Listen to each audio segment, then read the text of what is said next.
Dr. Hussain Mahiduddin Qadri, Board of Governors, Dr. Sajid Mahmood Shahzad, Vice Chancellor, respected guests from abroad, faculty members, dear students, ladies and gentlemen, welcome to the 8th International Conference on World Religions. Each year, for 8 years now, we have had this kind of conference. Each time the theme has been different. Each year we have managed to find a different perspective from which to reflect on world religions. This shows that religion is very much part of our social and political life. This year, we are responding to the recent policy statement brought out by the Ministry of Religious Affairs and Interfaith Harmony of the Government of Pakistan. This policy statement intends to reduce the different forms of religious extremism that we have in our society, such as discrimination, hate speech, and even mob violence. Our conference welcomes this policy statement, and we will seek practical ways to implement it. The panel discussions and concurrent sessions of this conference will examine the deeper causes of religious extremism. How can we tackle religious violence at the roots? These root causes lie within ourselves, within you and me, and within the wider society around us. A few weeks ago, I invited a friend from Islamabad to come to the conference, and he said he wasn't coming to the conference this year. Believers of interfaith, love, respect and harmony. And as Minhaj University has been organizing this conference for last many years, I am sure the graduates of this university who have been, it is an urgent necessity for peace in our increasingly pluralistic global society. Pakistan, a country, came into existence in mid-20th century, aimed promises of pluralism and equal citizenship. Pakistan's very foundation was made and established on the vision that it would be a nation where people of all faith could live with freedom and dignity. Quaid-e-Azam Muhammad Ali Jinnah, our founding father, in his landmark address on the 11th August 1947, proclaimed to the new nation's citizens, "You are free. You are free to go to your temples. You are free to go to your mosques. You may go to other worship places. You may belong to any religion or caste or creed that has nothing to do with state business. We are all citizens and equal citizens of one state." These founding words set a high standards for all of us, which envisioned a Pakistan. To how far we have come and how strongly we reject the forces of division here in Pakistan. The conference is also dedicated to these two landmark works and policy documents, which is SRT and PIH 2025. The theme has been purposefully designed around these frameworks so that they may be discussed in depth, and concrete research-based policy recommendations can be presented to government for their effective implementation and future improvement. Dear audience, The 1973 Constitution of Pakistan explicitly enshrines the rights of religious minorities. The Article 20 of our Constitution guarantees every citizen freedom to profess, practice, and propagate his or her religion. Article 36 directs the state to safeguard the legitimate rights and interests of minorities.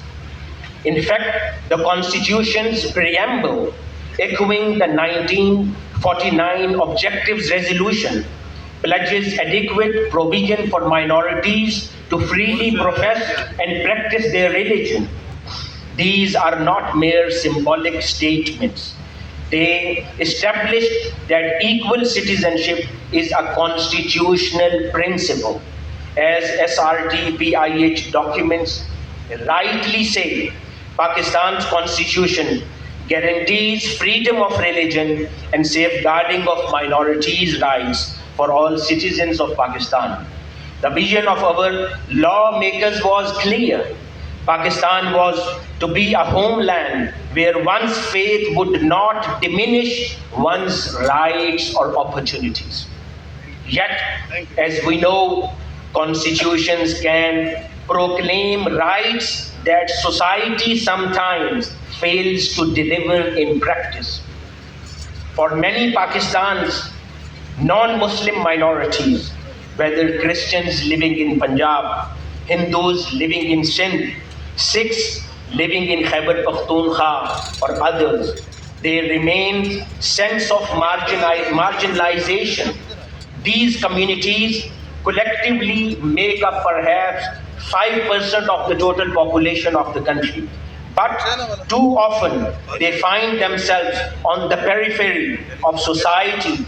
To quote SRT document, socio-economic indicators for minorities lag behind national average in Pakistan. Their representation in public services in national average, their representation, as I mentioned, in public service, disproportionately low, and they have at times been targeted of discrimination and violence. This reality made the constitutional guarantee ring hollow unless backed by concrete enforcement and social change. Recognizing these gaps, Pakistan's judiciary has occasionally stepped in to outline a roadmap for minority rights. A milestone in this regard is the Supreme Court's judgment of 19th June 2014. In that remarkable verdict, the societal attitude when they take law and order in their own hands before the hearing takes place in courts. That's where we have to intervene and enter. The state has to enter and improve the procedural matters in a way that these laws could bear fruit in a right manner for all of us and for all the religions living in Pakistan. Dear audience, this is our own homeland. And these all are our own people. The people who are victim of the violence and people who are committing violence in their ignorance. These all are our own people. We have to improve this society by the collective effort. It is not only the effort, it is not only the role of clergy. It is not only the state can do, neither the public only. It requires an effort coming for all three sides altogether. That's how we can improve the societal attitude, which could bring peace, harmony, love and respect of each other for each other living in Pakistan. Dear audience, this indicates that beyond formal policies to change societal attitude, to combat such extremist mindset in the world, at the same time, let us not ignore all those positive efforts which have been there for long. Unfortunately, today's world is becoming intolerant day by day, as the world has lost around 1 million lives in just 2 years in various conflicts in different regions of this world. That may be Russia, Ukraine, or Palestine, Israel. This world has lost to 1 million lives approximately in 2 years. So it's not Pakistan. It's not any other country. It's the whole world. It's the whole society. The societal attitude has changed. We are becoming less intolerant. We are becoming less respectful for others. We don't give enough space to others' views. We don't give enough space to others' opinion. If we have a difference, we do not address the difference with logic. We want to eliminate the person who differs with us. We need to change this attitude, not just in Pakistan, but in the whole world. But today, as we are hosting this conference in Pakistan, in this our motherland, so we are concerned about this beautification of our own country, the culture, the life, and beautiful interfaith, beautiful harmony and landscape of our country. So for that, I would like to appreciate the effort which started from the contribution of Sheikhul Islam, Professor Dr. Muhammad Tahirul Qadri, when he wrote 600 pages verdict against terrorism and extremism around 15 years ago, 16 years ago. And later on, which followed by 40 more books by him in the name of peace curriculum, to promote peace, interfaith harmony, love and respect among the communities living here in Pakistan and the worldwide. And then later on, his efforts were followed by 1800 other religious scholars across sects. Jointly, they issued fatwa against terrorism. और बड़ी necessary उनका content जो था वो सुने. मैं ज़्यादा उस पर नहीं जाऊंगा, सिर्फ कुछ इश्यूज जो हैं उन पर बात करूंगा, क्योंकि ये इतना वास्ट है सब्जेक्ट कि इसको जितना भी इस पर बात की जाए वो कम है. चूँकि ये सेशन जो है is about building resilient societies, और how by preventing extremism at its roots. तो इस पे मैं थोड़ी सी बात करके फिर आपको ये बताऊंगा कि ये जो कमीशन है उसने अभी तक क्या किया है और क्या उसको करना चाहिए, और हम जो एक नए कमीशन की तरफ अब जा रहे हैं उसकी किस तरह की एम्पावरमेंट जो है वो ज़रूरी है. We all know that our counter-terrorism strategy and its gains are fragile. Kinetic successes, they do make some difference, but ideological challenges persist. So what is needed? What we need is a whole of society prevention strategy.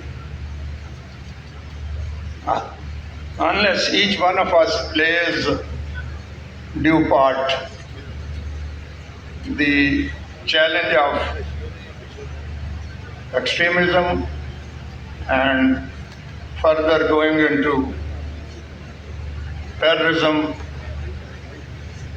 is not going to go away. So we need to. The unveiling of these landmark frameworks earlier this year make a historic step forward, institutionalizing religious freedom, tolerance, and pluralism. For too long, our national vision of inclusion was limited to only aspirations, but now, through a structured policy and implementation, we are going to see it evolve into governance pride. Why do I say that? The Ministry of Religious Affairs and Interfaith Harmony, which is the responsible entity under the rules of business, have presented, owned, and got this document approved.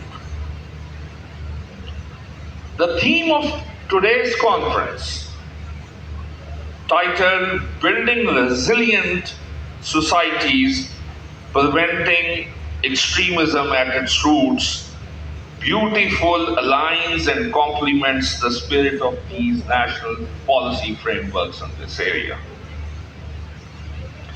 Extremism is not merely a problem of law and order with a law and order lens. It is a symptom of deeper governance, educational, and societal deficits, where opportunity, justice, and inclusion are denied. Intolerance festers. Where the state invests in education, empathy, and equity, peace takes root. Yet we must also recognize that extremism and intolerance are in essence psycho-sociological challenges, particularly in a society like ours, which is rank and status conscious. Attitudes of superiority. An honorary PhD in fine arts as well. Over a 60 years career, he has produced more than 14,000 arts pieces and held over 100 solo exhibitions in different countries around the globe, including United States, England, Turkey, and Pakistan. In 2021, he was awarded Pakistan's Pride of Performance in recognition of his significant contribution to the field of arts. He is also an author to please appreciate him. Dear colleagues and audience, another name who dedicated his life for the promotion of Pakistani art and culture, Mr. Muhammad Shafiq Farooqi Sahab. Mr. Muhammad Shafiq Farooqi is a renowned Pakistani artist, calligrapher, and art educator known for blending traditional techniques with modern styles. He is celebrated for pioneering the whirling dervishes theme in Pakistani art and has exhibited his work internationally.